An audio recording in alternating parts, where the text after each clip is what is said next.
Am I the a-hole for refusing to punish my son after a school fight? Yesterday, I got a call from the 6th grade disciplinary office that made my stomach drop. They told me my son was in a fight. At first, I thought, here we go, he must have really messed up.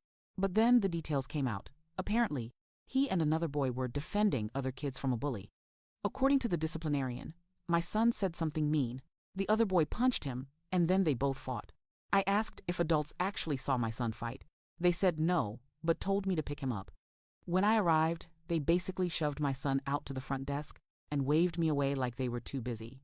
He looked shaken, but told me a different story. He said a bully was bothering his friend, so he spoke up. Then the bully's sidekick tried mocking him, and my son clapped back. That kid punched my son first. My son swore he didn't punch back. He just dodged and taunted the kid's awful aim until the kid went crying to a teacher. He also pointed out there are cameras in the gym, so the truth should be obvious. Later, I called the disciplinarian again. This time, I was told both boys threw punches, and my son had written a statement admitting to fighting. They even read part of it to me, and it sounded completely incriminating. I asked for a copy, and they promised to email it. Surprise, nothing ever came. So I showed up in person the next day. After making me wait, the disciplinarian suddenly produced a teacher who claimed she witnessed my son punching. Odd, because that wasn't mentioned before. Their stories had magically aligned overnight, too neatly. Finally, after insisting multiple times, I got my son's actual written statement. And guess what? It matched his version perfectly. No admission of punching, no confession. What I'd been read over the phone was either fabricated or from another kid entirely. Here's my dilemma.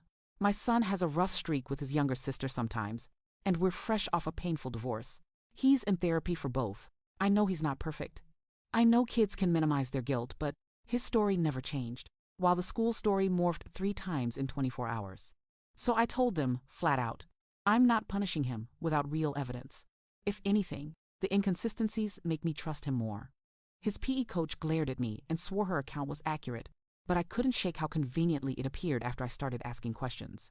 Am I being an enabling parent, refusing to hold my son accountable? Or am I right to question a school that seems to be gaslighting me into punishing a kid who might just have stood up to a bully and walked away?